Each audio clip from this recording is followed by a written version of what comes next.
Wakati wa sherehe ya mazishi ya kumzika aliyekuwa kiongozi wa chama cha ODM ambaye pia aliyekuwa waziri mkuu nchini Kenya hayati Raila Odinga, baadhi ya viongozi wa ODM wakiongozwa na mwenyekiti wa chama hicho Gladys Wanga pamoja na waziri Hassan Joho walichukua fursa hiyo na kuonyesha msimamo wao wa kuendelea kuwa ndani ya serikali ya ugatuzi.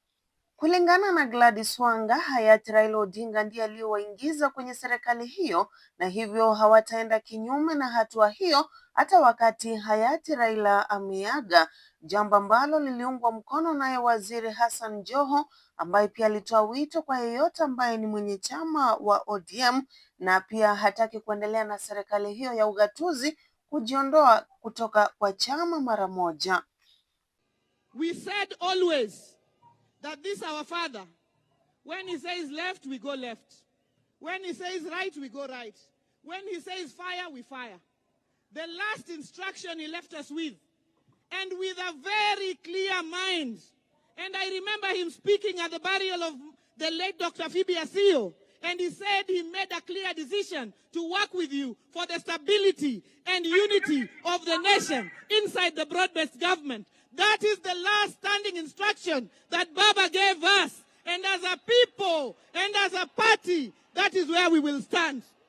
And some of us, mimi, siwezi kuwa mahali ambaye Raila kunipeleka. Tuelewane? Siwezi kuwa mahali ambaye Raila hakunipeleka. And I must say it today here, I was taken to government of William Ruto by Raila Amolo Odinga. And Your Excellency, that is where I belong and that is where I shall stay. La mwisho, what you are ODM, many speakers have heard you, munasema, we want to assure you, chama haiendi mahali. Chama isambaratiki, chama haiwezi vunjika. Mimi, the values of the party, the values and the principles of the party zimewekwa katika roho yangu na Baba Raila Amolo Odinga. And I want to tell you, whoever imagines that anaweza kuvunja chama cha ODM, yeye ndio tutamfukuza, my friend, na ahame, chama kitabaki. Kutokana na hayo, katibu mkuu wa chama cha ODM Edwin Sifuna ambaye alikuwa akizungumza katika jumba kimoja cha wanahabari hapo jana alipokuwa anahojiwa, ameonyesha kutofurahishwa na muungano huo wa ODM pamoja na serikali ya Kenya Kwanza kwa kusema kwamba chama kimeanza kukumbwa na matatizo sihaba kutokana na serikali ya ugatuzi, kitu ambacho kinafanya hadi wagombea wa viti tofauti kwenye uchaguzi kukataa tiketi zao.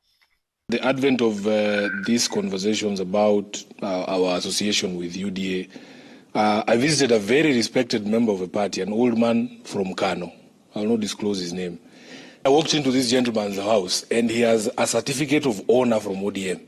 I had never seen it in all the time that I have been SG. I saw it for the first time in this gentleman's house. And we sat down and he told me that we have a responsibility, those of us who have been given leadership of the party, to speak out. Because in the previous election, if you speak to many members of ODM, they will tell you after the election was called for William Ruto, many people went into depression. Prior to that election, people did not want to speak when they were seeing things going wrong. And you'll be told, when you ask and say, hey, by the way, who's taking care of this? They say, oh, so-and-so is taking care of that. So and then you say, what is our plan? If this happens, you don't need to worry about this. And the silence of the good people within the party is what cost us the election. Because the bad people are louder than us. The bad people are louder than us, and they want to pretend like they are the ones who are in charge of everything in the party. Members of ODM know exactly who I'm talking about. And these people, they don't scare me. I will say, because of the pain we went through, I was being called by Kenyans. You know, this party has support across the world. I was being called by Kenyans from Auckland. People have been slaving in countries in Eastern Europe. They just want an environment where if they brought their savings home and set up like a small kiosk, nobody will come and take it over. Or if you buy a piece of land, some guy in government, because he's powerful, will not come and grab it, and all your life savings are gone. They were calling me crying, asking me, Sifuna as SG, how could you people fumble this? This was a layup. This was a straight-on election. How could you fumble it? The lesson I've learned from 2022 is that for as long as the good people, the people who mean well for this country, continue to be silent, I'm telling you, when it goes south, all of us, including people who never get the mic, including members who have supported ODM kwa hali na mali, but they will never be called. We have a responsibility to speak for those people. The example of the gentleman from Nyando, I will not name him, but he knows himself, he's watching. He has a certificate of honor. That certificate is signed by Raila, not even by the Secretary General of the party. Very few people have that certificate. And he's the one telling me, please, don't be confused by this noise you are hearing from some of these leaders here at the top. Just listen to what the people, the supporters of the party are telling you, and please represent them. I have chairmen of counties. I will not mention them because people will start saying, oh. And they tell me, Sifuna, if it were not for the few of you at the national leadership who are saying we need to reconsider some of these associations because it is hurting us. And we have by-elections coming up. We try and talk to candidates. For the first time, people are not scrambling for our ticket. For the first time, I've never experienced anything like this. They are telling me, I want to be in parliament. I love ODM, but if I go with the ticket, I will lose. Because of your association with UDA, not because ODM is a bad party. This is what I was talking about, the confusion. Let me give you another example. How do people get attracted to political parties? How was I convinced to join ODM? I did not just wake up and decide, oh, this is ODM. You look at the leadership, you listen to them, you talk about, listen to the values and the picture they want to paint for the country that we want to live in, and you are persuaded. Right now, if you want to persuade young people to join the party, it is very difficult because this association with a party that is killing them is always coming up. What do you tell those young people? What do you tell them? So that they can be able to join the party. And I was very happy when the party leader proposed this thing he called an intergenerational dialogue. The good thing with Jacom is that he's open. His ideas don't have to be taken for the law. That's what people don't know. Even this proposal that he has made of an intergenerational dialogue, or a conclave as he calls it, it's a good thing. People just don't know it.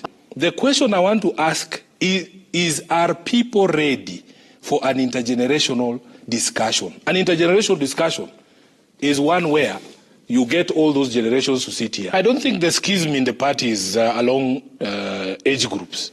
It is just amongst people who believe that we should remain who we are, and people who feel, like I said, Baba taught us, you can compromise tactics, but not values.